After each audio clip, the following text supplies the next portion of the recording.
I'd like to mention my 4 best my family friends are Grant, Aaron, and Jill. Amber is Grant's wife. He's a lawyer who specializes in domestic law. He's also my doubles partner in tennis. He's 5 years older than I am. We've had many discussions about divorce, reconciliation, and married people's expectations and viewpoints. We've discussed these over lunches and drinks at the tennis club, as spectators at sporting events, and during card games with other men. Aaron is a psychologist. We've run a number of charity events together. We also coach our son's basketball team and our daughter's soccer team. Aaron is the same age as Grant, 5 years older than I am. Despite the fact that his son and daughter are the same age as mine and good friends with my kids, we've talked about divorce, reconciliations, male/female expectations, and the psychology of marriage. Sometimes with Grant. If Aaron joins our card-playing group, many times just the 2 of us. Jill is a marriage counselor and my partner in mixed pickleball. Jill is 3 years older than I am and is also good friends with my wife Marie, and I also meet up on the pickleball court and during lunches. We often go hiking together, usually with Marie and Jill's husband, but sometimes just the 2 of us. We've had many discussions about divorce and reconciliation. Amber is 3 years younger than I am. I met Amber when I saved her from a bad situation. She says I saved her life, but I think that's a bit overdramatic. We became friends and she also became friends with Marie. Amber is a public and media relations officer. She's an expert and probably has more friends and acquaintances than anyone else I know. The medical organization I work for has used her for public and media relations a couple of times with great success, as I recommended. I probably talk on the phone or text her at least every other day, and she often comes over to our house on weekends. We socialize with her, and if she has a date, I'm the only one of her real friends who knows. Time high-end escort, how I found that out is another story, but our relationship is such that she knows I don't judge her, so sometimes she even talks to me about it. She is single, but because of how many people she knows and her part, she has a great job that she enjoys. We often talk about married people's relationships and expectations. If I were ever to cheat on Marie, I have no desire to do that and can't even imagine doing that. I would love it to be with Amber because she is the best-looking woman I know and she has a sparkling personality. Even if I were inclined to cheat, which I most definitely am not, it would never happen with her. She would believe that it might ruin our friendship, and I would never do anything to hurt her. It would strain our friendship, and that's the last thing she wants. She still believes I saved her life once and have often given her good advice. All 4 of my friends who know about this say that while there are exceptions, the 2 most common situations they know about when one spouse is cheated are seeing things with blinders on so that no compromise is possible and divorce ensures. Or the wronged spouse lacks self-confidence. It seems pretty clear that both of them want to reconcile, regardless of the circumstances. In my friend's view, there's no gray area. Of course, there are exceptions, but they say that in only about 10 to 20% of cases do both spouses take a gray approach. I often wondered what my take would be if I was a cheated-on spouse. I've never actually discussed it with Amber, but from other things she said I'm sure that her take would be the same. You can't know until you experience it. I would like to think that I would be one of the gray thinkers, but I wouldn't know until it actually happened. All 4 of my friends advise me that hard, uncompromising divorce usually doesn't work out for the non-cheater. It's only about 25% of the time that the non-cheater finds a better spouse and either settles or finds no unsuitable person at all. The cheater doesn't normally have a future full of regret and deprivation like the non-cheater would like to believe will happen, but they also don't do great 75% of the time. The other 25% of cases, they almost completely bounce back. In cases of reconciliation, the non-cheater often feels inadequate and embarrassed by their attempts at appeasement. If they persevere, they frequently end up divorcing within 5 years anyway. Once again, neither the cheater nor the non-cheater benefits from this situation. Most cheaters don't end up living a good life afterwards, but they don't end up penniless and hopeless either. The truth is, there's no simple answer. A gray outlook is the best chance of success. My name is Sam Butry, and at the start of this story I was 35 years old and worked for a large medical organization as a supervisory medical laboratory scientist. I'm a professional with a BSc in medical laboratory science from the University of Cincinnati, a master's in medical laboratory administration from Virginia Commonwealth University, and an ASCP certification. Marie Butry is also 35 and has been married for 11 years with 2 kids, Jimmy and Julie. Marie works in pharmaceutical sales, which says it all really. Marie is smart and good-looking, which is a double whammy in the pharmaceutical sales industry. Marie is in great shape. She and I work out at least 4 times a week, either together or separately. We both have great muscle tone and stamina. I enjoyed being married to Marie. We were very compatible. I would rate our intimate life as a 9 out of 10 and our companionship as a 10. Marie is a great mother. She gives our kids lots of love and attention without overdoing it. While we have some tasks that are traditionally gendered, we try to split up the chores evenly and both help out with the kids' activities. I attend all of Julie's ballet recitals and take her to practice more often than Marie does. Marie takes Jimmy to all of his basketball practices and I meet him there to coach his recreational basketball team with Aaron. We have similar approaches. Julie's involved in soccer and Jimmy's in band, and we're involved in other activities too. I've got a great life.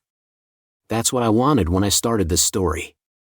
My life was about 99% of what I considered ideal until the pivotal moment. I never thought about what percentage of ideal I'd want before making big changes. I realized that I didn't have a 99% optimum life. One day in May, shortly after Marie's 35th birthday, it was a Saturday. Marie had just got back from the gym, and I was due to coach Julie's soccer team in a game in about 30 minutes. Jimmy needed to get to band practice.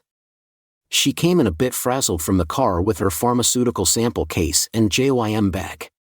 She gave Jimmy a quick kiss and Julie a hug and good luck, and then she was off. While Julie was getting her jersey and shorts on, I went to move Marie's. Marie had basically thrown the case on the couch and put it in her home office. It might not have been latched properly, or maybe the latch was disturbed when she tossed it on the couch. There might have been some other problem. When I picked it up to move it, the case flopped open and the papers spilled out. Fortunately, her drug samples were in secure sections in her case and didn't spill out. I didn't know where to put them back, as the papers were all over the place. I didn't think it was important to put them in any particular order, as I picked up the papers that were on the floor, mixed with her brochures and order forms. There were 4 cards. 1 was a birthday card from me, 2 were homemade cards from the kids, and the 4th was a card that said happy birthday to a fine pizza with a colored drawing of a slice of pizza on the front. There was a pepperoni pizza on the front, with Playmate written on it, and most fun and handwritten letters between the 2 words. There was also a shadow of a female figure bending over the inside, which was signed with the words Enjoyment Rob. I didn't actually know who Rob was, but I suspected that over the last 2 months or so, Marie had been training a new sales rep named Rob to take over part of her territory while she assumed most of the territory of a sales rep who had left. I was pregnant and left, so I took photos of the outside and inside of Rob's card.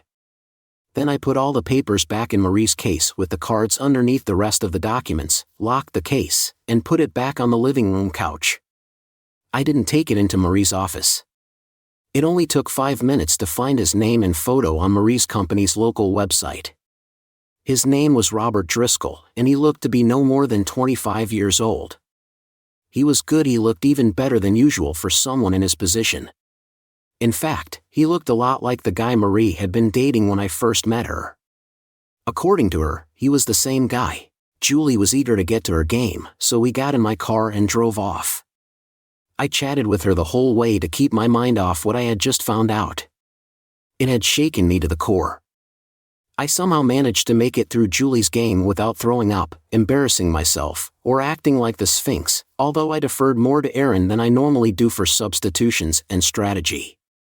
All the girls were happy when we won 4-3. Afterwards, Aaron, his daughter Julie, and I went for milkshakes. Julie's best friend on our team and a girl on the other team who was a good friend of Aaron's daughter went for milkshakes too. Everyone was having a good time at the table and chatting while they enjoyed their milkshakes. I excused myself and called Grant's cell. I called Grant on his mobile. He answered straight away. "You better not be wimping out of our doubles match tomorrow," he said. "Boris," he replied, without even a hello. He calls me Boris, referencing Boris Becker, a former German pro who is considered the 11th best male tennis player of all time. I hope that he calls me that because he thinks that I look just like Becker, 6 feet 3 inches tall, blonde hair, blue eyes, very good looking. Or because of my tennis ability and not because Boris was convicted of tax evasion after he retired. No, I'm not bozo. How do I retain you to just ask some questions so that we have an attorney-client relationship and you can't divulge even the questions to others? I asked, "Is this a joke?" He replied after a pause of a few seconds, "No." I responded a little more forcefully than I intended, "Okay, we reach an oral agreement to that effect now. Tomorrow you give me $1 after our doubles match, and I'll email you a contract to sign on Monday." "Okay," I agreed. I quickly retorted, "Okay, what questions?" "Just one for now. Who would you recommend as the best private investigator?" After a pregnant pause, he inquired, "Why do you want to know?" "You don't get to ask me questions at this time. Only answer them." "Okay," he droned. "Wesley Associates. I'll give you one of their cards tomorrow." "Thanks," I said. "I'll be ready for tennis at 8:00 a.m. I ended the call that night, and Marie was totally normal for a Saturday with both the kids and me. After the kids went to bed, she told me she wanted to have a couple of bonobos. I don't know what I was thinking when I was eating and then having sex with her that night. I was almost sleepwalking through the first set of doubles tennis the next morning. I woke up during the second set and played my most aggressive tennis in years. Grant and I won against a good team, 2-6, 6-3, 6-1. Gant did give me the card for Wesley Associates, and I gave him $1. Grant didn't ask any questions, but as we left the court area, he sincerely said, "If you need to talk, whether as your attorney, or your friend, let me know." I thanked him and drove home that night. Marie and I had a virtual repeat of the bonobo simulation from the night before. Wesley and Associates, in the form of operatives Annabelle Watson and William Bennett, justified Grant's recommendation. I gave them the info they asked for within 2 weeks and they sent me a full report. It wasn't exactly what I wanted, but it was pretty close. 10 days after Marie and Rob left a sales call at a doctor's office in a suburb about 15 miles from our house, they decided to take lunch at a Motel 6 instead of an Olive Garden. They were in room 117 for an hour and a half. Wesley as high I got some photos taken through a window where the curtains weren't completely closed and a lot of audio after I reviewed the evidence and paid my $425 bill. From this, I concluded that the intimacy between them was recreational. I won't go into detail, but there were a couple of reasons for this. They hardly ever kissed, as best as I could tell from the audio, and definitely not at any time when I saw them. Marie didn't say anything negative about me, and Rob never criticized his girlfriend, so I called Annabelle and William after my review to tell them what I thought and ask if it was true. They said that, based on their experience, it seemed like I was right. Annabelle said I was right, and William said I was right too. I made an appointment with a female marriage counselor who was a friend of Jill's. I gave her the information I had without expressing my conclusion. She agreed with my assessment, despite stating a few caveats to cover her back. I had to report that there was absolutely no difference in the way Marie treated me, the kids, or any of our mutual friends. Now that I had the information I needed, I had to decide what to do.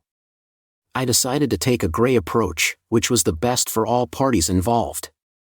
Before my problem even arose, my family friends recommended I consider how much my optimum life had been degraded. What was best for me, my kids, my parents and friends, and even what was best for Marie. I had to come to terms with the fact that Marie's affair with Rob, if I confronted Marie, it would definitely harm our future relationship. We'd never be 99% whole again. If we worked on it, we might make it back to 80%, maybe even 85%, But we'd never get back to 99%. 3. The kids could never know. They're too young to appreciate it. There obviously would come a day. I didn't want that day to come. I didn't want to hurt Marie, but I wanted her to know that I might have found out. I wanted her to be anxious for a long time. I wanted Rob to pay.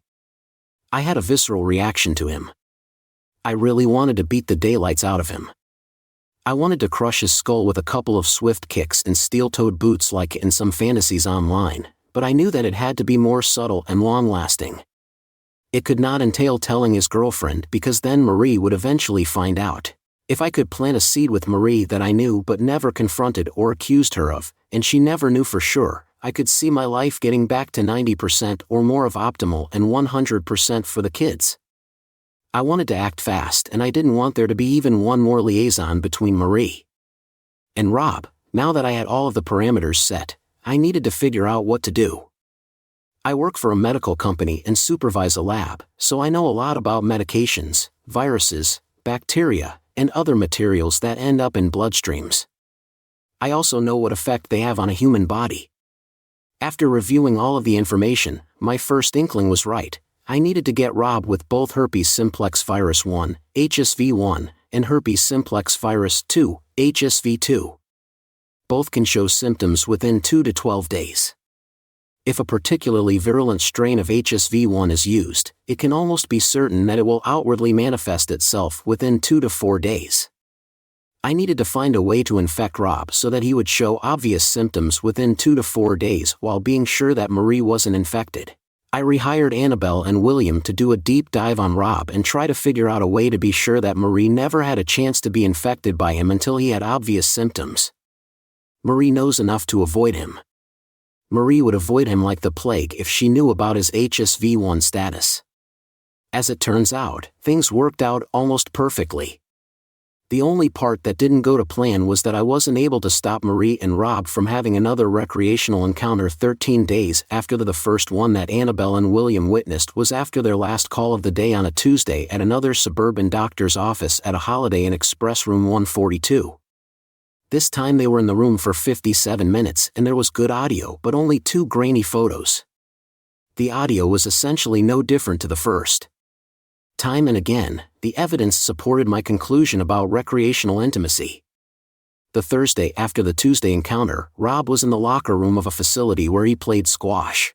The operative I arranged for and paid online never had to meet Robin in person but somehow stumbled into the locker room and I injected him with a high concentration of HSV1 and HSV2. I created a problem at my office and with one of the kids to get Marie to stay home that Friday. She had only 2 appointments and was almost done with her training of Rob so he could handle them himself. I also lied that I had won a trip to Las Vegas. I surprised Marie with a trip to the Bahamas for that Saturday through Wednesday of the next week. I'd already arranged with Marie's secretary to get the Monday to Wednesday appointments she'd rescheduled and for her parents and mother-in-law to take turns watching. I also made sure the kids got to their weekend events and got them to and from school on weekdays. The quick trip to Vegas was a bonus in terms of enhancing Marie and my sexual compatibility, which was already pretty good. I was still having problems getting my mind off her relationship with Rob, even though I didn't. I needed them for normal activities with Marie. I wanted to give her the sexual experience of her life, so I got some blue pills and a thin vibrator. Marie and I were intimate more times in the 4 nights and 5 days that we were in Vegas than in any 1-week period before. Marie left for work on Thursday morning. After our trip to Vegas, she was as happy as I'd ever seen her. She returned on Thursday night, though, nervous and almost morose. Of course, I knew why. She'd seen the herpes breakout on Rob's face. Annabelle got a few photos of it without me disclosing anything about my out-of-town operative to her over the next week. Marie was like a long-tailed cat in a rocking chair. It was clear that she'd gotten a blood test, obviously not at my lab. That's where Rob got his blood test and was waiting for the results through subtle inquiries. I figured out that she wasn't still seeing Rob. It turned out that Rob had been fired. It seems like a pharmaceutical company doesn't like to have its sales reps making calls with herpes sores on their faces. Rob recognized the symptoms as soon as he got his first breakout and immediately got treatment. Hopefully, it won't ruin his life forever. I don't really care either way. I could tell the day that Marie got her negative blood tests back. It was the Wednesday, a week after our trip to Vegas. She looked like the most she was a relieved person in the world that night. She'd been begging off intimacy since we got back from Vegas. First, she complained of sexual fatigue from our trip there. Then, she said she had an illness that she didn't want me to catch. That's why she even slept in the guest room. I teased her for the next 2 weeks. I let her overhear conversations about someone getting fired from her office for having herpes. She didn't ask how I found out. The medical community is small. As I said earlier, my lab ran Rob's blood tests for several weeks. Ally looked at me funny, wondering what I knew, but it never affected her actions. In fact, she seemed to be even more affectionate and sexually available than normal. You may wonder how I spent all of the money that I had to spend without Marie finding out. The answer is fairly simple. Despite the private investigators, the out-of-town operative, the trip to Vegas that I supposedly won, and many other incidentals, it cost me more than $25. I got the money from Amber with no interest and agreed to pay it back over 30 months. I could hide it for 30 months, but not for 6 weeks. Before she gave me the money, though, she wanted to know why and promised never to tell anyone I trusted her. I still had that idea that I had saved her life, so I told her I'd only told her the basics. In fact, she managed to get the full story out of me over 2 days when Marie and the kids were away with her parents. I also told her that I might end things with Marie once the kids have left home if I can't forgive her. She said, "Here's the deal. You pay it back gradually over 30 months, but that's not the end of it. By the time Julie's in college, I'll have given up my part. A few years ago, if you jettison Marie, we'll be an item to see if we're compatible long-term." I agreed. I couldn't believe what she'd just said. It means she has a soft spot for me. She'd never try to break up my marriage if I did it, but she wants to test me. "You're younger than I am and might get married before that." I stammered. "Younger is no issue. The chances of me marrying someone other than you are slim, but if it goes ahead, we'll review it at that point. Is this a deal or should I put the money back under my mattress?" After a pause, I said yes, it's a deal. For the first time ever, Amber kissed me on the lips. It was more than a peck, it was a kiss that set off the smoke alarms. My knees felt weak after she broke it off. No more of that until Julie goes to college. She grinned, then shoved some of the cash down my pants, being sure to stroke my rocker Johnson in the process. She dumped the rest on a table and left. It's now 8 years later. Rob got herpes and Marie got religion, so to speak. I'd say I've got a 90% optimum life now, and I'm really happy about that, especially given how well my kids are doing. I took a gray approach rather than a black or white one, and I almost feel bad that I gave Rob herpes and got him fired. But I'd never have been able to take the gray unless I'd done something about Marie's recreational intimacy with him because of my personality. I'm not sure yet what my approach will be. I'm not sure I'll be able to let Marie go once Julie goes to college. I don't know if Amber will stay in the background or not. I paid her loan back in less than 30 months and gave her a diamond tennis bracelet with the last payment. I haven't seen her since without the bracelet on. Just 2 days ago, we were on a hike with a bunch of other people, including Marie. We trailed behind the others at one point, and Amber told me, I gave up my part. When I told her about my new job, she smiled back. Just 3 more years before Julie goes to college, she chuckled. Then I got the second plasma hot kiss of my life from her, and we quickly caught up with the rest of the hikers. That's the end of today's story. If you enjoyed it, please give this video a thumbs up and leave a comment. Your support helps the algorithm push my content further. If you're new to the channel, don't forget to hit that subscribe button.